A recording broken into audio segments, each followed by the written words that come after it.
Dear students, so now we will discuss regarding the one of the very important topic, that is placenta. Guys, when you read about the obstetrics, it is always incomplete without reading the placenta. One of the very important topic. So guys, here in this session we will discuss regarding the few important topics which are frequently asked in your exam related to the placenta. What is the common physiology of placenta, anatomy of the placenta, how it is formed, what are the basic functions of the placenta, what are the few important disorders of the placenta. So guys, I request you to please be focused and study about the placenta. So let's start. सबसे पहले हम लोग पढ़ते हैं कि placenta का formation start कब होता है, एंड कब होता है. So placental formation start from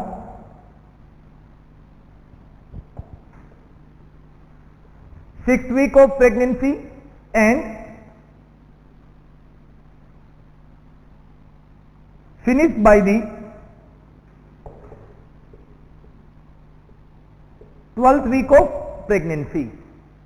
so placenta का फॉर्मेशन स्टार्ट हुआ 6th वीक से और कंप्लीट कब हुआ, that is the 12th week of pregnancy. This is the most important story you must remember about the placenta. Next one, placental formation takes place. यहां पे एक question आया था एम्स 2011 के एग्जाम में, that was that placenta covers almost 30% part of uterus या uterine cavity. Placenta uterine cavity का total 30% part जो होता है वो कवर होता है. This question was asked in the AIIMS exam. Please remember about this. So total part of placenta which covers to the uterine cavity, that is the 30% part of the total uterine cavity. Next one. So placenta covers the 30% part of the total uterine cavity. Guys, basically when you see the placenta, placental implantation takes place. या placenta जो होता है, अगर आप उसको USG में देखोगे तो where the placenta will be found. So placental implantation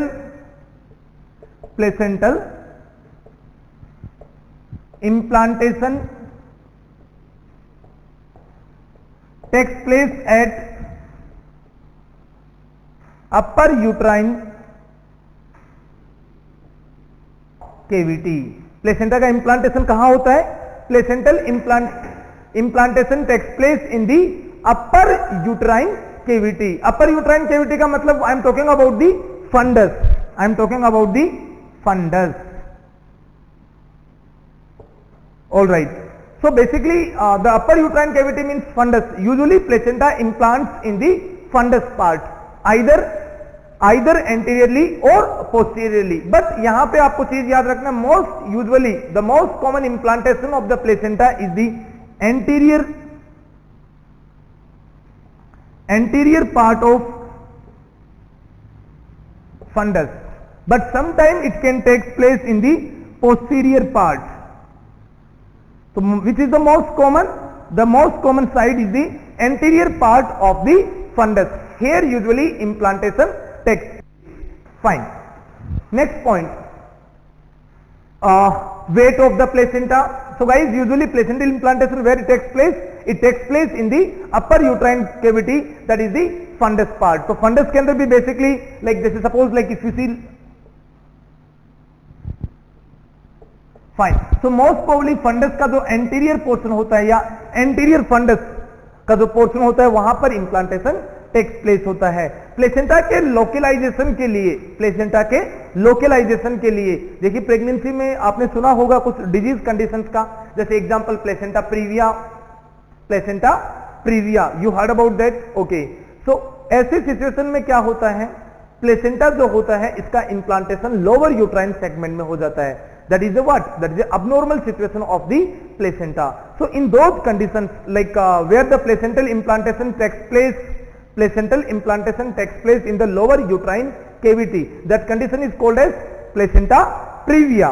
So guys, placenta previa से रिलेटेड मेरे को यहां पर एक पॉइंट याद आया बेसिकली कि प्लेसेंटा के लोकलाइजेशन के लिए जब कोई भी female pregnant mother like suppose कीजिए हॉस्पिटल में एडमिट होगा, like pregnancy is already confirmed, she is admitted in the hospital in the later months of pregnancy just for the reviewing or just for the like delivery purpose. तो वहां पे doctors का एक सबसे बड़ा target होता है, they used to do the ultrasound just to localize the placenta.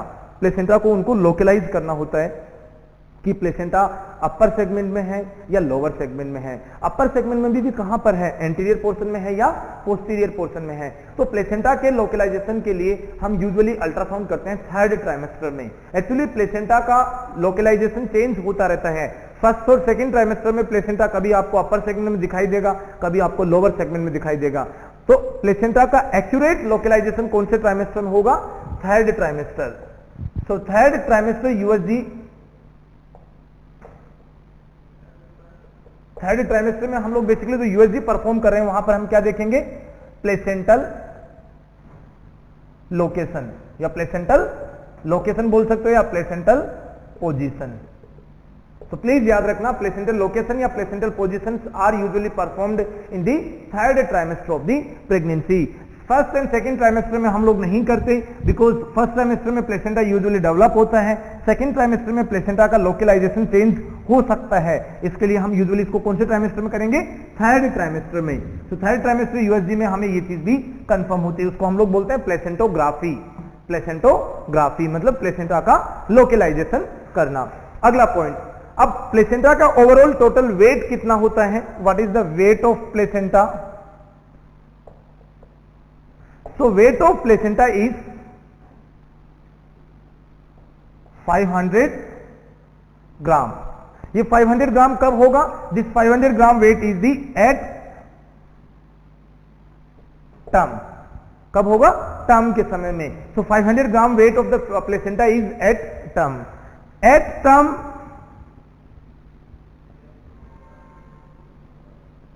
Foetus weight कितना होता है, एट टर्म फीटस का वेट कितना होता है, फीटस का वेट होता है करीबन 3000 ग्राम और प्लेसेंटा का वेट कितना 500 ग्राम। सो ये क्या रेशियो हो गया,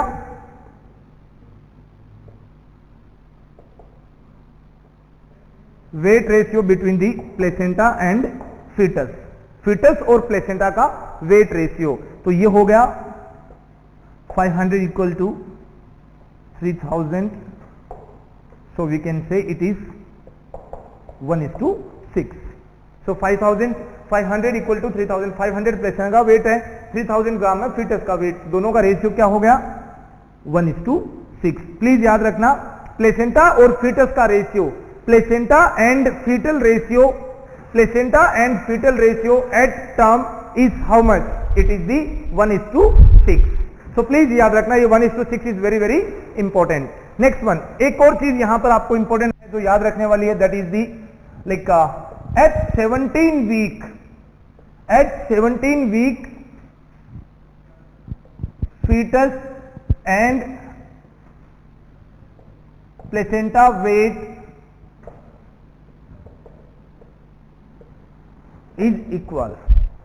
ये क्वेश्चन भी पूछा हुआ एग्जाम में, वेरी इंपॉर्टेंट। वेट कितने वीक पे बताया मैंने, 17 वीक पे। ऐसे क्वेश्चन आता है कि कौन से वीक पे प्लेसेंटा और फीटस का वेट ऑलमोस्ट सेम होता है। So what you will answer, at the 17 week fetus and placenta weight is almost equal. हमेशा क्या हो जाता है 17 वीक पे लगभग बराबर होता है।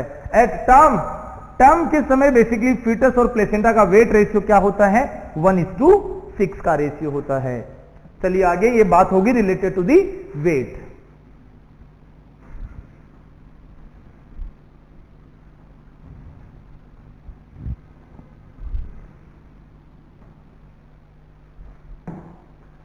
Next one,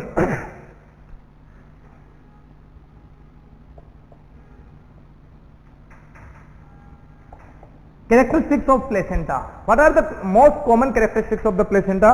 So you should always remember placenta have 3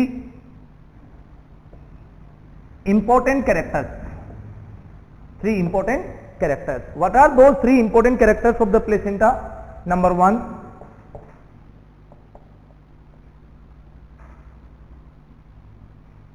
discoid shape. Placenta का शेप कैसा होता है? डिस्क शेप के जैसा होता है. प्लेसेंटा की शेप कैसे बताई मैंने? डिस्क शेप की. डिस्क शेप का मतलब तस्तरी नुमा, तस्तरी के जैसी, जो डिस्क थ्रो बॉल के लिए जो डिस्क हम लोग यूज करते हैं वो वाली, तो डिस्क के जैसी प्लेसेंटा की शेप होती है. फाइन. इसका मतलब क्या हुआ? प्लेसेंटा का थिकनेस पेरिफ्री में प्लेसेंटा का जो थिकनेस होता है वो कम होता है, मतलब प्लेसेंटा किनारों से पतली होती है, और सेंट्रल में बीच में से इसकी थिकनेस जो होती है वो ज्यादा होती है. हमेशा ध्यान रखना, प्लेसेंटा का जो पेरिफेरल थिकनेस है, कौन सा थिकनेस बता रहा हूं मैं? पेरिफेरल थिकनेस, वो होता है करीबन तो 1 सेंटीमीटर. किनारों से प्लेसेंटा कितनी मोटी होती है? 1 सेंटीमीटर की. और सेंटर में सेंट्रल थिकनेस होता है 2.5 सेंटीमीटर. देखा आपने? सेंटर में बीच में से मोटी और किनारों पर से पतली. That is the reason it gives the discoid shape और या डिस्क के जैसी स्ट्रक्चर. तो सेंटर में से मोटा थिकनेस और पेरिफेरी में से मतलब किनारों से ये पतली. प्लेसेंटा की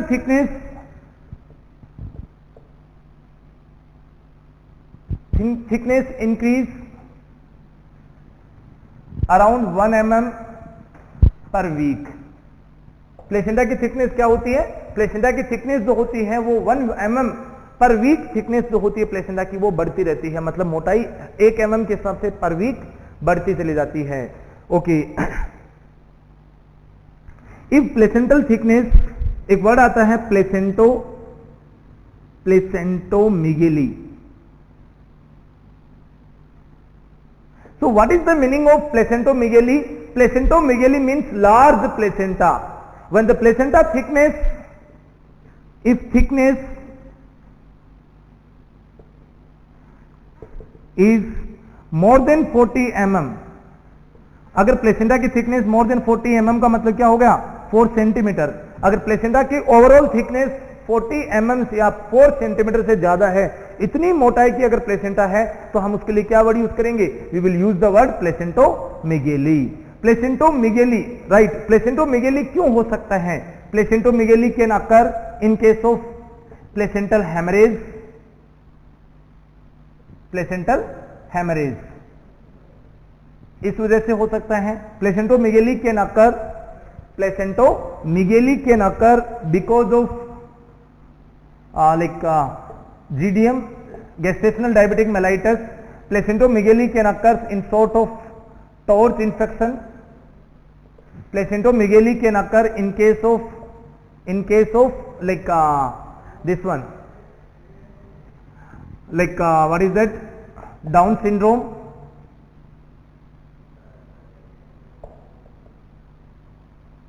Turner syndrome, एडवर्ड सिंड्रोम. तो ये जितने भी एनोप्लॉइडी की सिचुएशंस हैं, ट्राइसोमीज जो होते हैं, उन ट्राइसोमी की सिचुएशंस के अंदर भी पेशेंट्स के अंदर क्या हो सकता है? प्लेसेंटोमेगेली हो सकता है. तो गाइस, प्लेसेंटोमेगेली का मतलब हो गया लार्ज प्लेसेंटा, और if the placental thickness is more than 4 mm या 4 सेंटीमीटर या more than 40 mm, it is called as placentomegaly. Alright. तो प्लेसेंटा के हम कैरेक्टरिस्टिक्स की बात कर रहे थे. First characteristics of the placenta is the placental is in the discoid shape. बीच में से मोटी, किनारों पर से पतली. मींस सेंटर से थिकनेस प्लेसेंटा का कितना होता है? सेंटर से थिकनेस 2.5 mm, तो 2.5 सेंटीमीटर, और किनारों से थिकनेस कितना होता है इसका? 1 centimetre. Okay. Second important characteristics of the placenta, that is the deciduate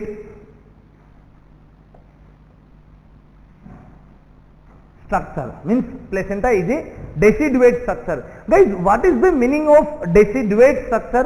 Deciduate means it's a temporary structure. It's a temporary structure, means expelled out immediate after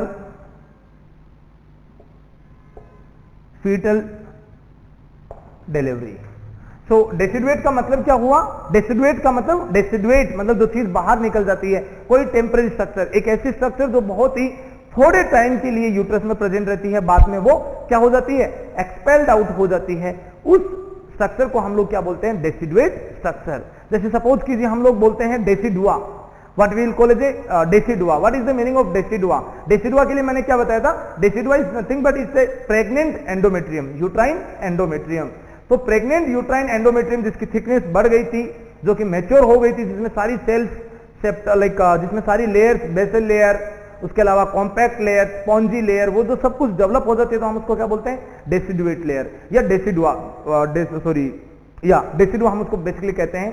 तो ये डेसिडुआ जो होता है, ये भी जैसे फीटस डिलीवर होगा, प्लेसेंटा डिलीवर होगा, डेसिडुआ की जो थिकनेस है वो भी कम हो जाती है। मोस्ट ऑफ द जो सेल्स होते हैं डेसिडुआ की, वो पूरी की पूरी एक्सपेल्ड आउट होती हैं, उनका डीजनरेशन हो जाता है। तो वो भी क्या हुई, that decidua is also a temporary structure.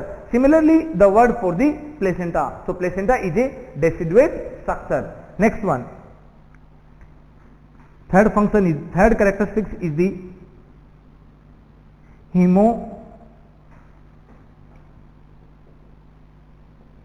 hemochorionic nature. Guys, what is the meaning of hemochorionic nature? Hemochorionic nature means what? Hemochorionic nature means what? It means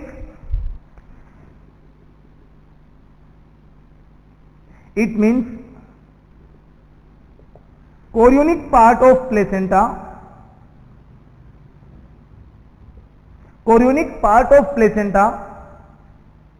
comes in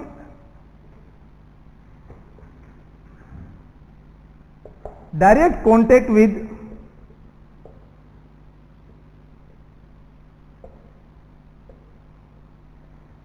maternal blood. That is the meaning of haemochorionic nature. तो इसमें आपको क्या चीज समझ में आई? हीमोकोरियोनिक nature का मतलब the chorionic part of the placenta. अब हम आपको अभी कमिंग सेशन में आपको मैं प्लेसेंटल सर्कुलेशन के बारे में बताऊंगा, तो वहां पे आपको ये चीज थोड़ी और ज्यादा समझ में आएगी। मेरा कहने का मतलब ये था, the chorionic part of the placenta will come in the direct contact with the maternal blood.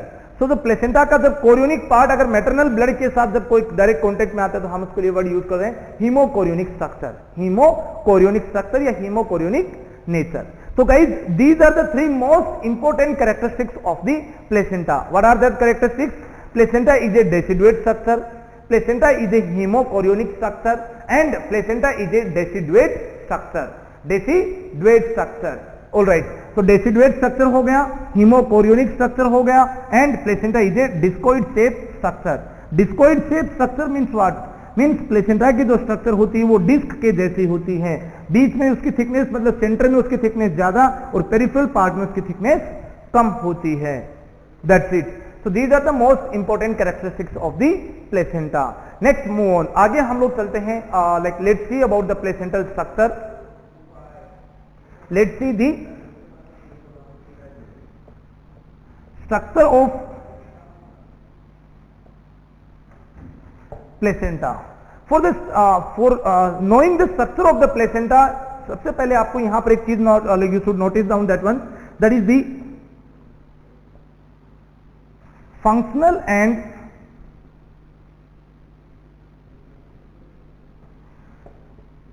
structural unit of placenta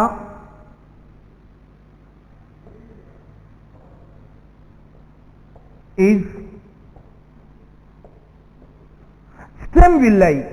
What is that? Structural and functional unit of placenta. Functional and structural unit of placenta is the stem villi. Stem villi. Guys, इसके बारे में मैंने पहले भी discuss किया था, आप दोबारा बता देता हूं. Like when you see the placenta, okay, in this placenta the basic things you see that placenta में एक लेयर आती है, अंदर पेनिट्रेट करती है, उसको हम बोलते हैं कोरियोनिक लेयर. कौन सी layer? Chorion. That is the chorionic part of the foetus. ये फीटस का पार्ट है कोरियोन. इस कोरियोन के द्वारा when this chorion penetrate to the placental village, what will happen?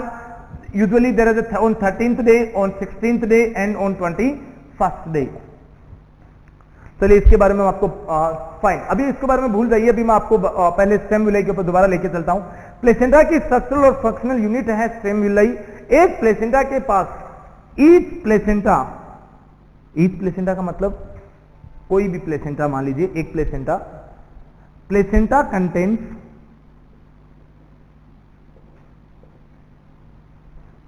54 to 60 number of stem villi. Placenta के पास कितने होते हैं टोटल? 54 to 60 स्टेम विलाइज होते हैं। कितने? 54 से लेके 60 तक। अगला पॉइंट 3 और 4 स्टेम विलाई, 3 या 4 स्टेम विलाई, 3 और 4 stem villi together form the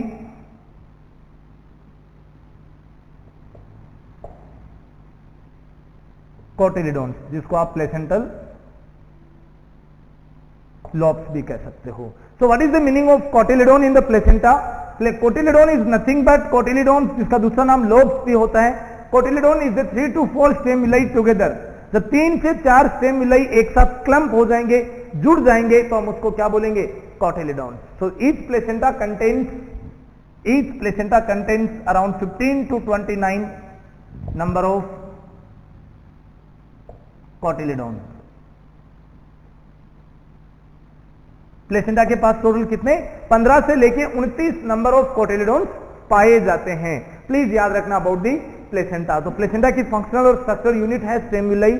each placenta contains 54 to 60 number of stem villi, और वही 3 से 4 स्टेम विलाई जब क्लम्प टुगेदर होते हैं, they form the cotyledon. And placenta contains around 15 to 29 number of कोटिलिडोन।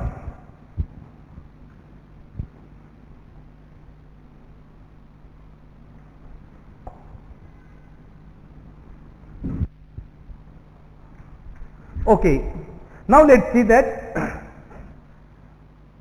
guys, placenta का formation actually start कहां से होता है? Placental formation start from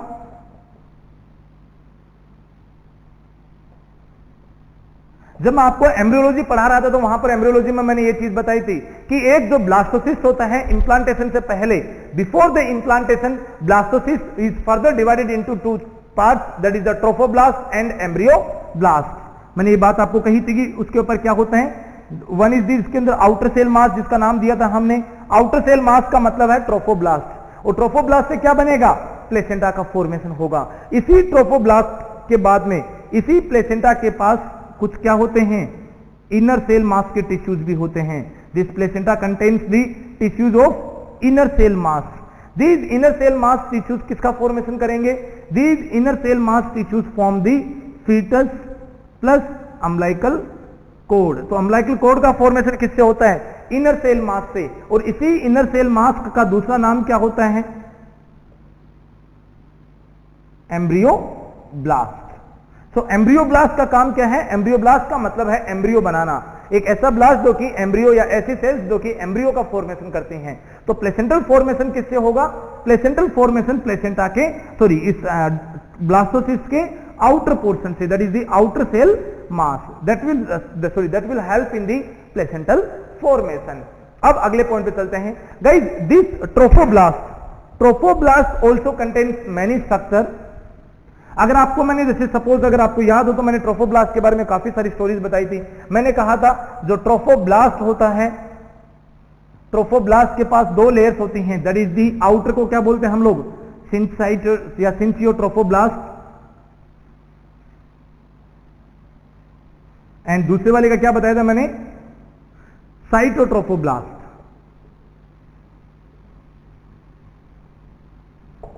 that's it, syncytiotrophoblast and cytotrophoblast. This is the 2 parts of the outer cell mass. अब outer कौन सा होगा? बाहर की तरफ कौन सा होगा? सिंसाइटोट्रोफोब्लास्ट, और अंदर की तरफ साइटोट्रोफोब्लास्ट।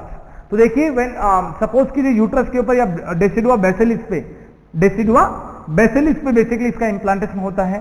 तो इंप्लांटेशन टेक्स प्लेस फीटस का प्लेसेंटल इंप्लांटेशन कहां पर होता है? It takes place in the decidua basalis. तो अब क्या होगा बेसिकली, ध्यान से सुनिए, लाइक प्लेसेंटा का जब वो इंप्लांटेशन की, तो सपोज कीजिए ये पूरी साइट है, इस साइट को आप बाहर देखिए like this is what? This is the syncytiotrophoblast. Syncytiotrophoblast के अंदर जो कि आउटर लेयर थी बेसिकली, इसके अंदर एक और लेयर होती है जिसका नाम क्या है? साइटोट्रोफोब्लास्ट। क्या नाम है? साइटोट्रोफोब्लास्ट। साइटोट्रोफोब्लास्ट के अंडर में और क्या चीज होती है? साइटोट्रोफोब्लास्ट के अंडर में होता है कोरियोन। क्या होता है? कोरियोनिक पार्ट, जो फीटस का जो कोरियोनिक पार्ट है, जिसके बारे में हमने एम्ब्रियोलॉजी में जिक्र किया था। दिस विच कोरियोन, ये कौन सा बेसिकली कोरियोन है? This is the extra embryonic chorion, extra embryonic chorion basically. तो ऐसी सपोज कीजिए जो लेयर्स हैं वो प्रेजेंट रहते हैं प्लेसेंटा के यहां पे।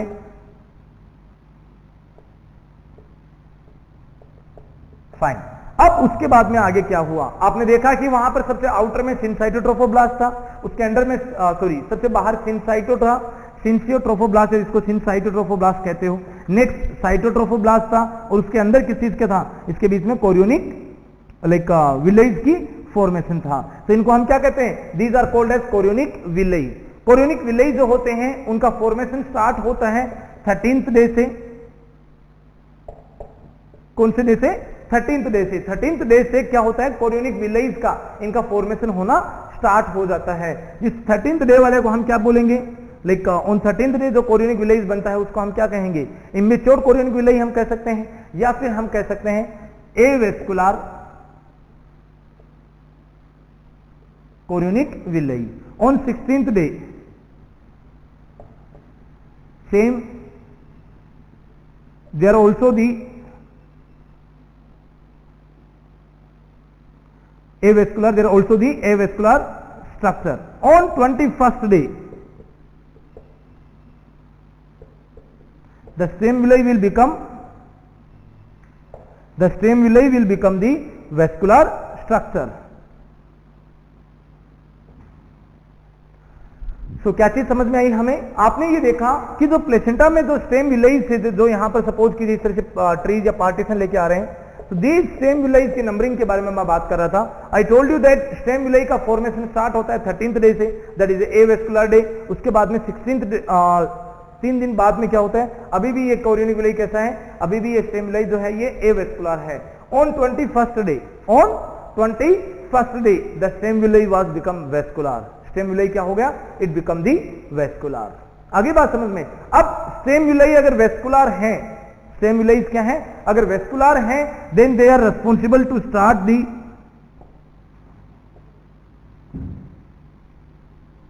Fetal circulation. ओके, जब कोई 21st day, on 21st day is suppose कीजिए if the village become vascular, then what will happen? The village will start the blood exchange and it is called as a fetal circulation. तो fetus का circulation, fetal circulation कब से start होता है? It starts from the 21st day. So please याद रखना, ये वाली भी चीज इंपॉर्टेंट है आपके लिए। 13th डे पे मैंने क्या बताया?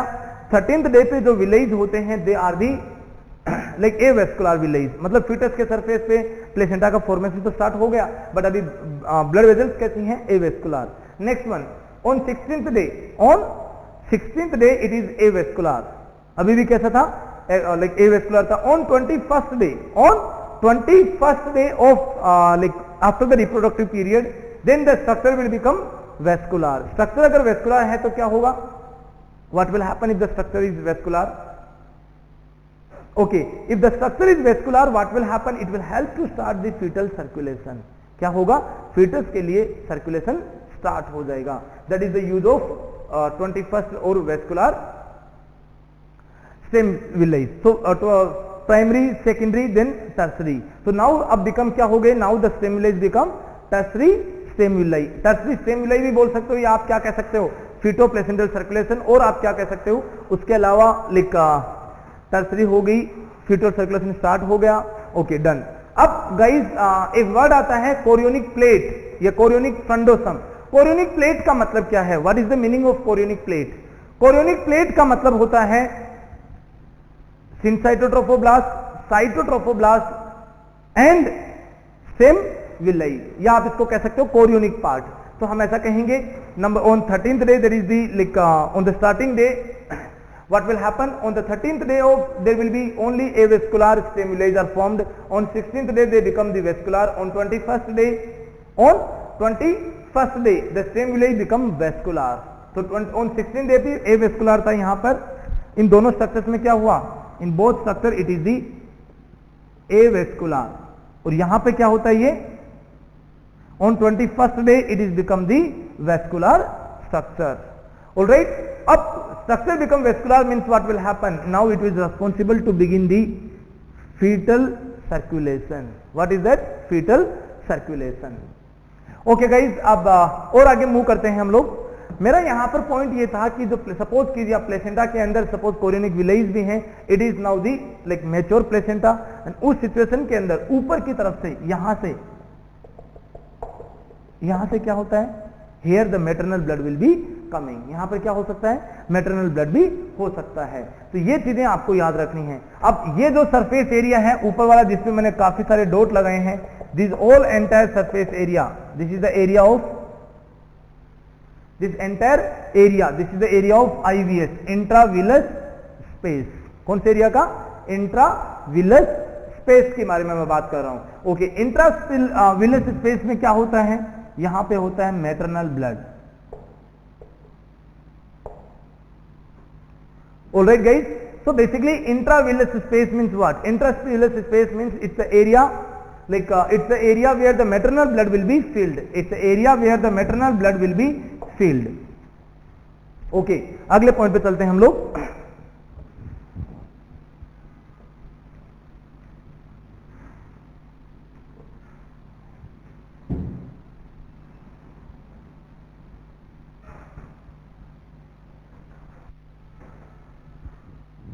नेक्स्ट वन, अब हम बात करेंगे regarding the placenta, only continuing the topic. Fine. So guys, how many cotyledons I told you? 15 to 29 number of cotyledons. And okay, next one, अगला पॉइंट हमारा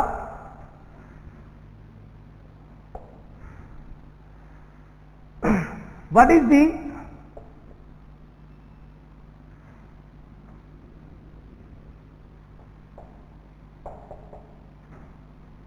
what is the total volume of placenta? It is 500 ml. So placenta का total volume कितना होता है? 500 ml होता है. उस 500 ml के अंदर भी like volume of the placenta 500 ml, we told that उस 500 में से क्या होता है? 4/5 part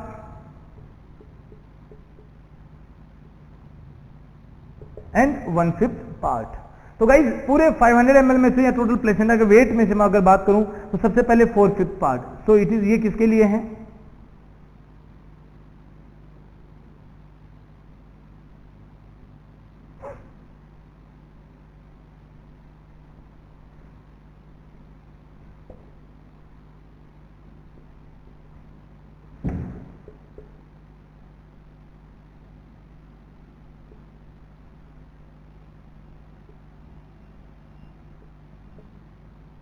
okay, so what is that guys? Guys the matter is like placenta का जो ओवरऑल वेट होता है, प्लेसेंटा का ओवरऑल वेट में से 4/5 पार्ट किसका है? The 4/5 part is for the fetal surface and the remaining 1/5 part, remaining 1/5 part is for the uterine surface. आप इसको यूट्राइन सरफेस ना बोल के better to write as a maternal surface.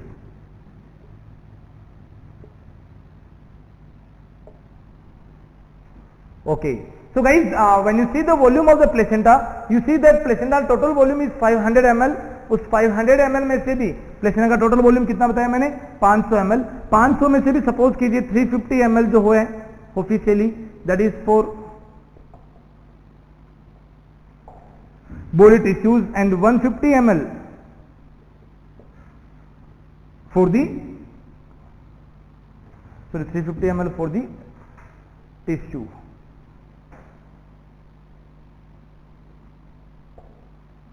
Fine. 150 ml is for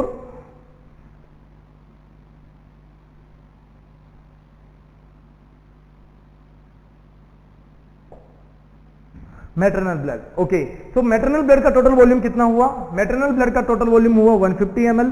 placental जो foetus का blood volume है वो कितना हुआ?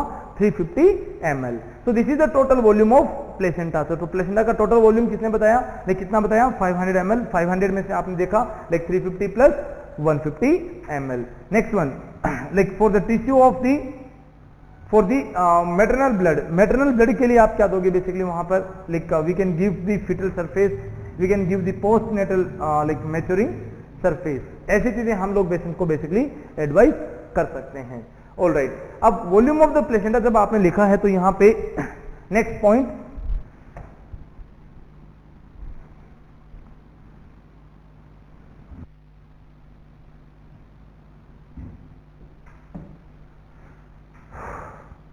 okay, as we have discussed regarding the when we were discussing earlier regarding the placenta, the यहां पे आपको ये चीज याद रखनी है जो मैंने आपको बताया मैटरनल सरफेस का ब्लड वॉल्यूम कितना बताया मैंने 150 ml एंड फीटल सरफेस का कितना बताया, maternal surface blood volume is 150 ml and fetal surface volume is the 350 ml. So this is for the fetus.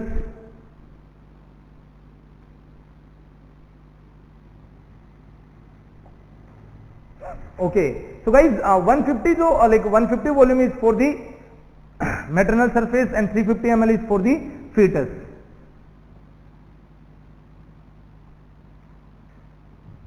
Fine. अगला point, now this 150 ml it contains around 500 to 600 ml each ride. So what I told you, 500 to 600 ml, 500 to 600 ml each ride. It means what guys? It means basically हम लोग ये बोल सकते हैं कि placenta receive around 500 to 600 ml of blood.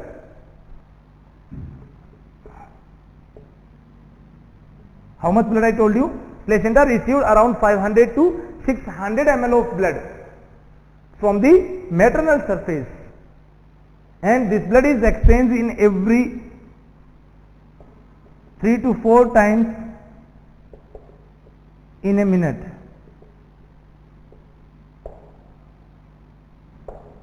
So what did you understand from that? आपको यहां पर यह समझ में आई होगी बात कि टोटल प्लेसेंटा का जो वॉल्यूम बताया मैंने 500 ml, उसमें से 350 ml किसका है? 350 ml is for the fetus. Fetus क्या काम करता है? Fetus 500 to 600 ml of blood on the each side. Fetus receive the 500 से 600 ml of oxygenated blood. This is the oxygenated blood and उसके रिटर्न में क्या देता है? Every 3 to 4 times in a minute. Every 3 to 4 times in a minute का मतलब क्या हुआ? ब्लड एक्सचेंज या it blood will be exchanged. Alright guys, so next one 350 ml क्या है?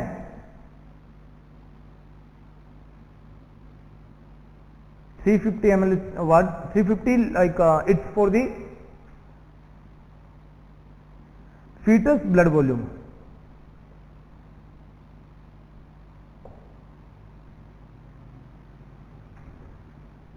फाइन. तो फिटस का ब्लड वॉल्यूम कितना बताया मैंने? 350 ml. 350 ml में भी ये होता है कि basically umbilical code carry oxygen. कितना ऑक्सीजन लेके जाती है?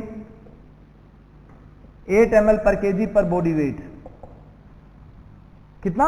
8 ml पर केजी पर body weight. Next one placenta की जो अम्लाइकल कोड होती है it carries around 160 to 330 ml of blood per minute.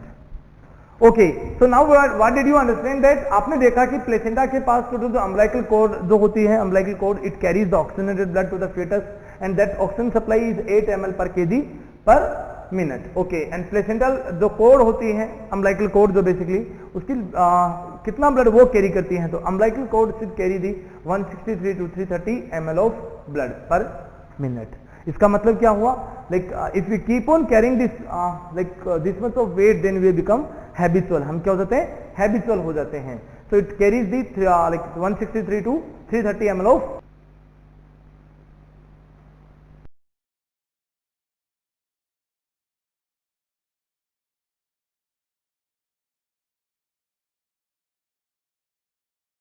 तो लेकिन हम क्या बात कर रहे थे कि प्लेसेंटा का टोटल वॉल्यूम कितना होता है?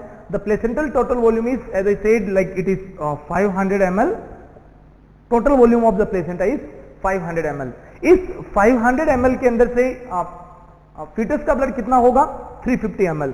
सो I written that this is 350 ml will be the fetal blood and 150 will be the maternal blood. So total placenta के वॉल्यूम में मैं बात कर रहा हूं एट टर्म की.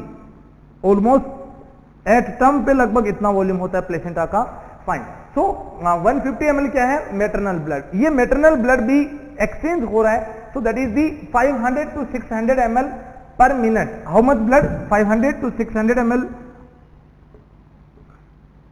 per minute blood.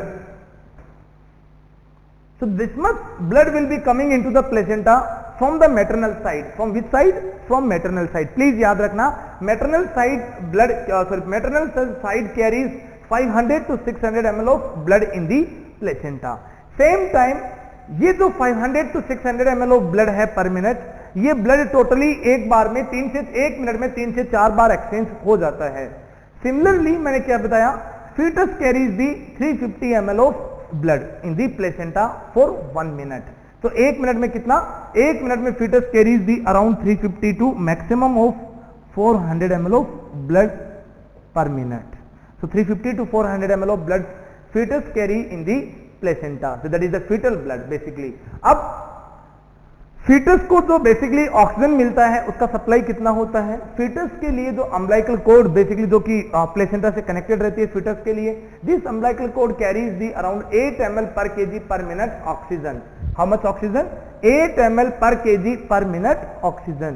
और वो कब कंप्लीट होगा ये टास्क? अगर प्लेसेंटा का जो अम्बिलिकल कॉर्ड है, अगर प्लेसेंटा का umbilical cord it is carrying the 163 से लेकर 330 ml of blood per minute.